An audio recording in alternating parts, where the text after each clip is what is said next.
you have a conversation with them? Do you just not take the client on? I understand why people do things to get their foot in the door, and we do live in a world that doesn't cater to our best interests. When am I getting exploited versus when am I actually doing a collaborative project? I have done so many things for free in my life. Who was exploiting me and who was not exploiting me? Not feeling respected, being overlooked. We're working in these environments which are very white. It's just the way that South Asian people are seen, specifically in New Zealand. That kind of lit this fire inside me to really go out and create a space.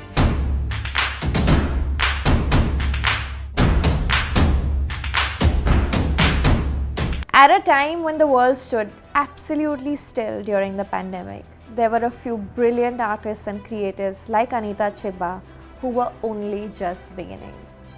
Anita, better known as Diet Paratha, started her platform on Instagram in 2017 with just 100 followers. She used her platform to curate South Asian origin art that made her feel seen, heard, and represented. In this episode, we go on a journey with Anita, a young Indian girl who felt almost invisible growing up in a largely white New Zealand. From seeking and failing to find mentors who Anita could look up to, who she could aspire to, who could see her, understand her, guide her, to today Anita herself becoming the very mentor she once sought to people who stood in the same place that she once stood. And she does this so beautifully, so authentically, through possibly the strongest tools known to mankind, which is art and community. So stay tuned, this is a conversation you do not want to miss. Hi Anita, welcome to #Preach. I'm so excited to have you here on our couch. I just want to personally say that I have watched Diet Paratha. Of course, it started in 2017, if I'm not mistaken, but I really saw it like blossom and flourish in the pandemic. And I know for a lot of creative people, that was a real time of reckoning. Like for me also, I came out of thinking like, do I really want to make clothes and bags and shoes? But you just, I think you really owned the platform, and what you did was you facilitated work and opportunities for so many other South Asian creatives through your platform. And I really just want to know more about what you do, how you do it, and what drives you. Of course. Well, thank you so much for having me, especially here in Mumbai. I feel like so honoured to be here. I know I met you in London, and it's so nice to connect here, and I sat with you at the Dior show, so that was lovely. That was lovely. But thank you so much for your kind words as well. So Diet Paratha is essentially a platform that celebrates the best in South Asian creativity and talent. I started the page in 2017, and it was a mood board. I started just collating images, collating stuff that really inspired me, around models, people showing up in places that I hadn't typically seen South Asian people show up before in. And I really didn't start giving it a go until the pandemic. So it was around 2020. So 2020 happened, and I had Diet Paratha. I really wasn't posting consistently. But I, like I said, I knew I had something there. So I was posting every day. I had this massive archive of imagery. Like, it was huge. And I just knew that it had been unseen to And it was just for you, or you knew that there were others out there who wanted that? It was just for me. Like, it already, I think I had like 1,000 followers maybe, or maybe just under. So it had this massive image archive, and I was posting every day in the pandemic. I knew that I had something. I knew that people were online. I was really taking advantage of people just being glued to their phones, even more than usual. And it just started to gain traction. People really started to feel seen, and now Diet Paratha it's so much more than just an Instagram page to so many people. It's a community, it's a place to take opportunity from, it's a place to feel inspired from, it's a place to get jobs from. It's almost like Pinterest for us, you know, here in office. Like we actually go to Diet Paratha to like get inspiration for our campaigns and things like that. I'm so glad to hear that. It's just, I think it is a more valuable resource than anything. So I'm going to launch right into your creative process, because you've been in advertising, which just makes you really, really sharp at like understanding what others want, and like, you know, tapping into the EQ of what works, what connects with people. And on the other side, you have a very individualistic like style of like this is what I wanted to see. This is what I knew that growing up, me and the girls, like the very few South Asian girls that were there with me, wanted to see and we needed in our life. So I feel like it's a bit of both, and that's when like this confluence actually puts great work out there. So this is a very personal question for me because I get asked this a lot. And in today's time, everybody says, you can be whoever you want to be, which is great. Like, and fashion is a skill, like you can learn it. It's like a muscle, you just have to exercise it. But I still somewhere feel like style is something that cannot be taught. Like fashion can be taught, but style is just so much more inherent. So my question to you is that, do you also feel like, because you work with so many artists, that art can be learned? You could go to school, you could learn how to like make beautiful things, but do you feel like creativity is something that can be taught as well or learned? I think that is a very interesting question. I think it's an evolution. I think it's an evolution of self, and I feel that, well, I don't think it can be taught pen to paper academically. Yeah. I really feel like it can be taught from different types of people and different types of experiences and different things that happen to you in your life and different things that you're consuming. All that you're exposed to. Yeah, it's kind of like, where do you take inspiration from? Like, that question is so, it's everywhere, right? And it is like an evolution. Inspiration, I feel like, is consistently evolving, and we're not the same people that we were Oh, absolutely. like 6 months ago to the same people that we were 2 weeks Thankfully. ago. Thank God. Yeah. But I really feel like, I don't think it can be taught, but I think it can be experienced and then becomes second nature. Yeah. So do you feel like what you're doing with Diet Paratha is also educational in that sense? Like it's telling people, hey, like this is a great body of work by like amazing people. So the more you see it, the more you interact with it, the more you're exposed to it, you can learn or ingrain, is what you're saying, like creativity and being artistic. I think so. It's like having the eye for it.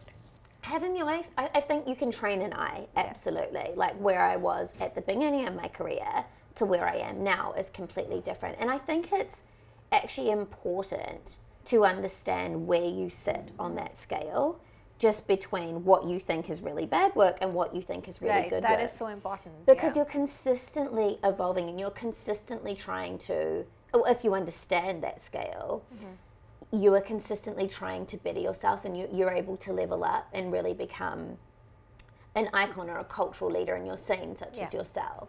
Yeah. And there is such a thing called subjectivity, yet at the same time I feel like there is work that is good, and that there is, like how you're saying, it's very important to build that scale for yourself. And I read in one of your articles that you only pick work that you know is going to just be excellent work.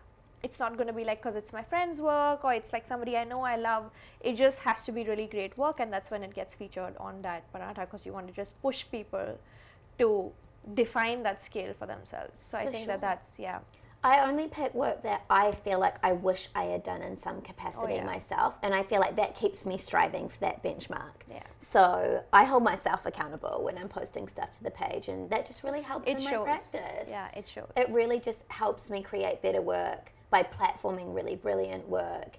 And I guess that's kind of like how I run Diet Paratha on the whole. Like, we've got this amazing mentoring program. Oh yeah, I want to talk about that. Yeah. I feel like with the mentoring program, the way that we pick mentors is I have to feel like it's a massive opportunity. Like, I really want to keep the page and the platform and the community as the benchmark of creative brilliance. Yeah. So everything I do is kind of just pulling back into my evolution and what I've taken over the years and where I'm at now. And I don't feel like I've reached the top by any way, I don't think we ever form. feel that, thankfully. Yeah. And I think that's what pushes us to keep getting better. So I think you've really put that really well. So when I was really young, and I don't know if I was really young then, but when I was younger, this line from Bon Jovi's song really stuck with me, which is like the poet needs the pain. And I always felt that maybe I'm actually not supposed to be an artist because I don't have enough pain in me. Like,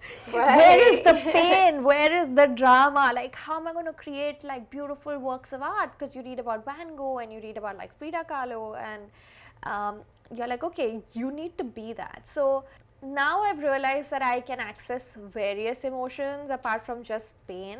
So my question to you is, A, do you really feel like that's true? Like the poet needs the pain to produce great work? And do you personally feel like you've used emotions like, say, rejection, anger, loss to create this body of work? 150%. Yeah. I feel like if I didn't face the obstacles that I had to face, I wouldn't have strived as hard. What kind of obstacles did you face? Just not feeling respected, being overlooked, being underrepresented, being, I don't know, I guess it's just the way that South Asian people are seen, specifically in New Zealand. It's just like there is a level of disrespect, and really? we're kind of working, absolutely, we're working in these environments which are very white, and they're not very comforting, and they just don't nurture. And I think as a direct result of that, experiencing that through advertising, and that's also in the UK as well, it's very inherent to countries that have a white majority. I think, yes, I've learnt some brilliant things from brilliant people, absolutely, but that kind of lit this fire inside me to really go out and create a space and carve my own path into like this world that I'm so proud of being part of now. But now I've really started to connect purpose and passion together.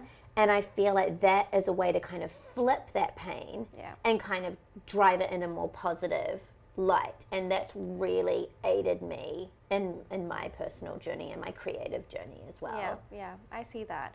And I feel like, you know, you have about 27,000 days. I think that's what my sister told me. Like, What, in total? If you live up to like 75 years. No, that's scary. Yeah, 27,000 days. That's what she told me. I may be wrong, but you can fact check me there. But that's what she told me. And I was like, oh my God, is that too much or too little? Because there are days you feel like, oh, that's too much. And then you're like, that is too little, right? Oh my gosh, I hate that. I hate those kind of like quantifiable measures of how long you've got but then that's left. what I realized, that when you have these traumatic experiences, they kind of create a tunnel where if you step into it and if you go through it, it kind of gives you, it just like escalates the growth. So what you would have grown over like 5 years, you kind of grow in like 3 days. Or like, if you actually choose to walk through it. So I feel like that is what really reflects in people's work, that have they walked through enough tunnels or have they bypassed it, you know? So Anita, I think that there is just so much clarity in how you're speaking and how you curate as well. But I just want to ask you that, and I face this a lot, right? Like, and a lot of creative, especially young creatives, face this a lot, where you have a certain set of values and you've held onto them so strongly, and like it shines through your work. But then comes a client. There always comes a client. Yeah, there comes a client, and it looks so beautiful when they're coming to you, and like it's all forms of flattering. Plus, it like gives you, it pays you well, because you know at the end of the day, you need the money to keep your business afloat. So they come in, but the idea that they have or what they want you to execute, it doesn't align with your values. It pays really well, but it does not align. What do? Do you have a conversation with them? Do you just drop them? Do you just not do it? How do you do it? Or do you like invest in educating them? What do you do? I think like for the diaspora, like we really struggle with like performative allyship and meaningful allyship. And if I sniff performative allyship, it is gone. I am lucky enough and privileged enough, we are as a team, to be able to pick and choose what we want to do. But I understand it's not like that for a lot of people, right? And so we're in a living crisis in the UK right now. The power bills, the energy bills are £700 a month. It is ridiculous. Wow. It's really hard out here, especially for creatives. It is creating this climate that is, you know, with creativity and art and all of this stuff that inspires us so much becoming a luxury. I understand why people do those projects, and I don't knock them by any way, shape or form. But in our specific instance, I don't. Or I hold a client accountable. Like if there is an ounce of performative action, which I guess that there always is going to be, right? Like they're trying to essentially co-opt a community to make their brand seem more appealing.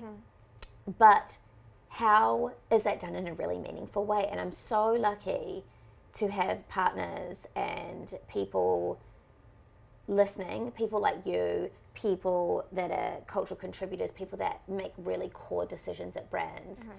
They're really receptive to the ways, it's like, yes, through education, that we can give back to the community, and we're always weighing that up when we do projects. How is this impacting the community? Are we paying people correctly? Are we in charge of telling our own stories? Because for so long we have been seen through a Western lens.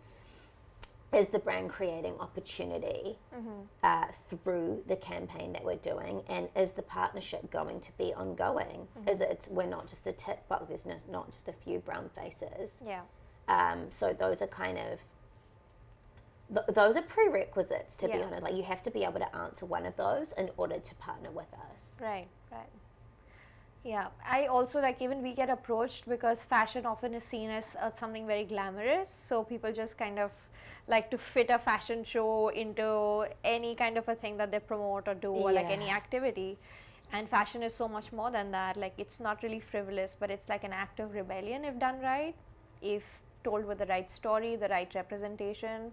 But a lot of clients don't get that, so I always question them. Okay, so you're doing this for a cause, you're probably making a sari with like text on it that supports financial literacy, but how are you going to see this through? Like, what happens after this campaign is over? So I think just holding the client, but again, like, today I can afford to do that because I'm a 12-year-old label. But probably like 10 years ago, I would have said, okay, yes, please give me the money. I need to pay my salaries. I need to pay my karigars, my artisans, So it is just so tough, and there is no real right answer. But as you're saying, is the client willing to have a conversation with you, and are they willing to get the education? I think that if they do that, then it's fine to go ahead with the project. For sure. I think it's up to us as well as leaders to encourage these bigger brands to set maybe starting their careers out and have less opportunity and really just want to get their foot in the door. Like, I actually say this all the time. It is, unfortunately, we live in this world where people do exploit one another, especially in the fashion industry. Like, publications don't pay for submissions, but they sell their magazines, and there's a lot of stuff that is done for free, technically, right?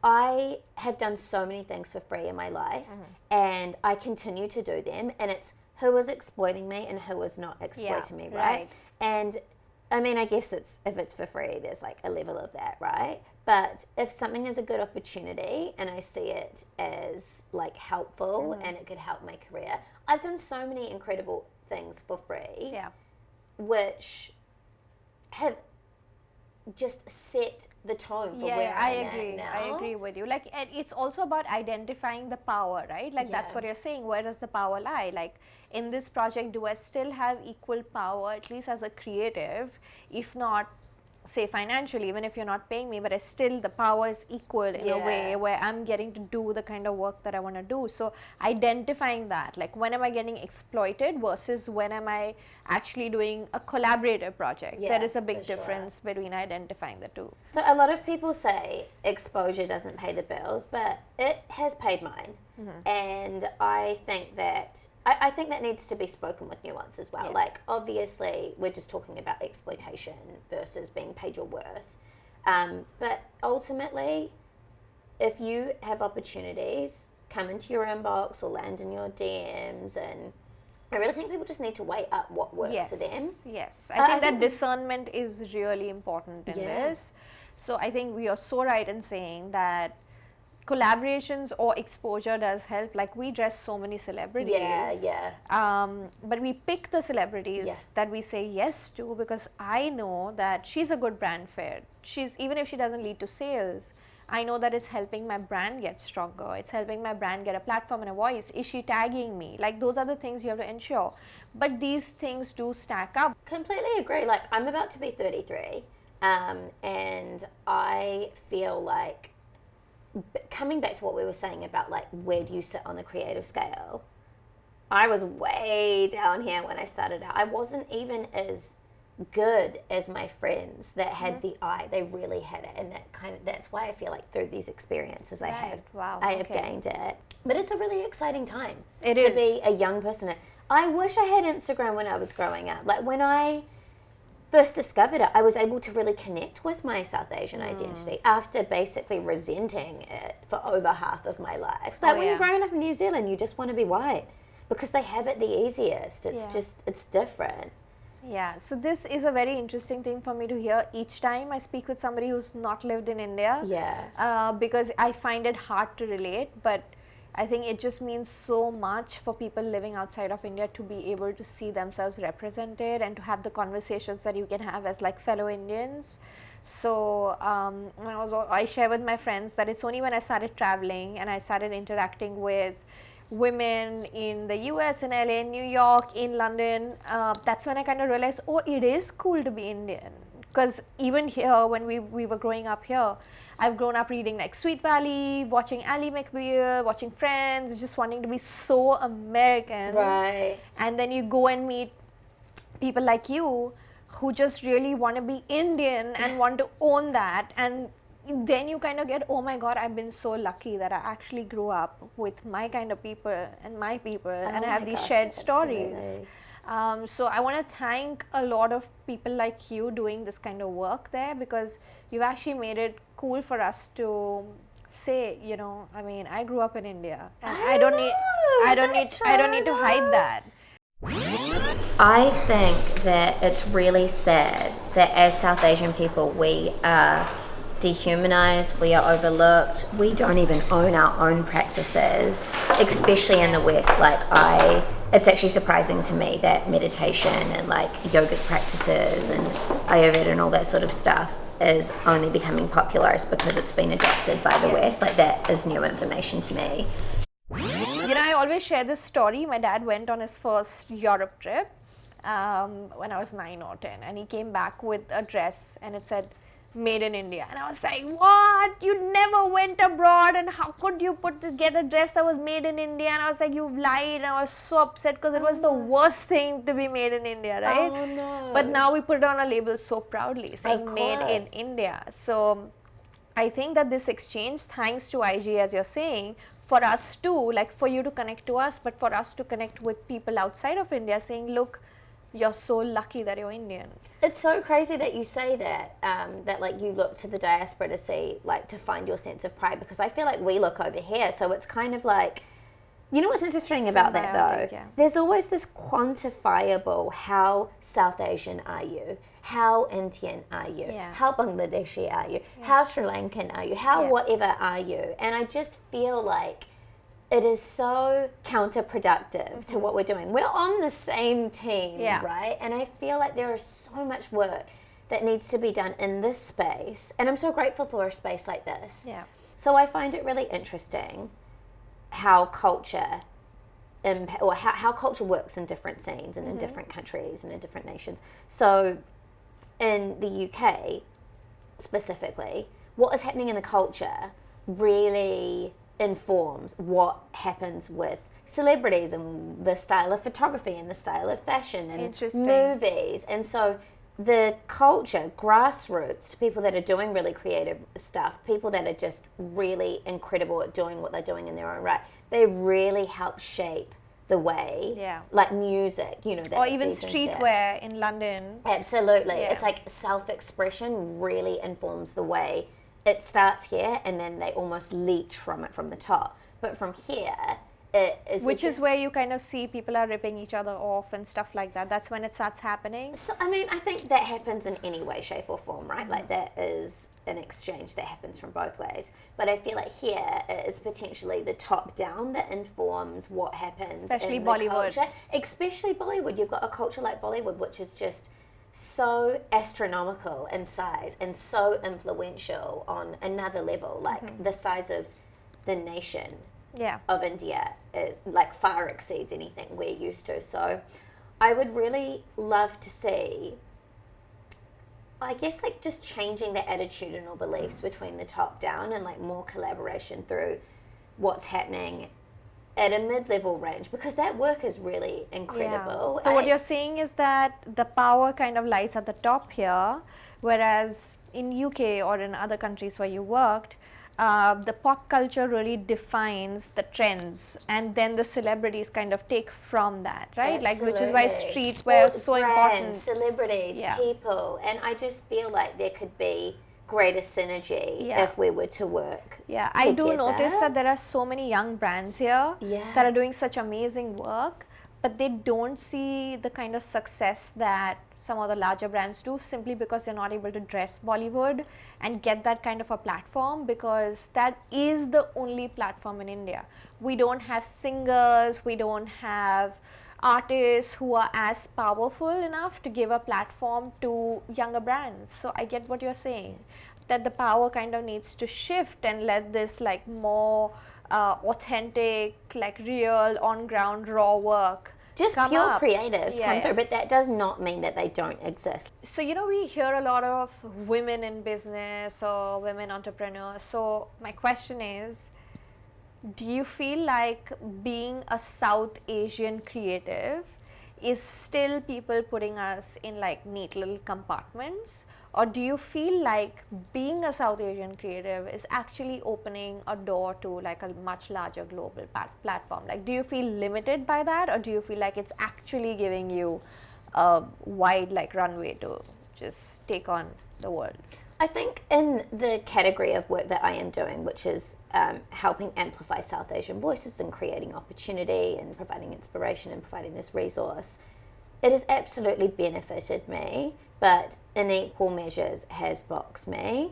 But because I had this eye before. Do you know what I mean? Yeah, you're creative first. Yeah, well, I mean, South Asian, like Indian is my identity, right? I'm a Gujarati Indian woman from New Zealand who now lives in the UK, who somehow made it to Mumbai. So that's my identity, and I just feel like it's very interesting, especially with Diet Paratha. Diet Paratha exists for brown people just to be really good at what they do, and that is often work that is void of stereotypes around, you know, the food and marriages and all of the stuff that almost like plagues us as the people. Because we're so categorized into those boxes as well. So I feel that I'm proud to be like a South Asian woman, and I'm proud to be a South Asian creator. I'm proud to be part of this kind of wave of talent that is. Of course, like but just as a up. creative, do you feel like there are times where you get really annoyed that, you know, people are just calling you a South Asian creative and not just a creative first, because like that people are not seeing your work first, they're seeing your identity or your nationality or that first. Like, well, when you frame it like that, absolutely. I think it's frustrating, but I think there's also, I mean, especially living in the UK, like there is a lot of education to be done. There is a lot of discourse around how we sort of reshape the way or reframe the way that we are perceived. Yeah. So I think it does get a little frustrating, but it is not for me personally. It's largely good. It's largely good. Okay. But we're so much more beyond that, and I really do feel like Diet Paratha or my work has proven itself to kind of exceed just the parameters. Yeah, and you worked with like Gucci, and you worked with so many international brands now that really are not about it being South Asian, right? It's more about like us being here as a people and being seen and heard and respected the way that we should be. So I've been following your family tree mentoring program, and I think that is just so wonderful, and I feel like that ties into you saying that you're trying to create work and opportunities that you seeked as a young girl, and you have some of the best people supporting it, like Simone Ashley,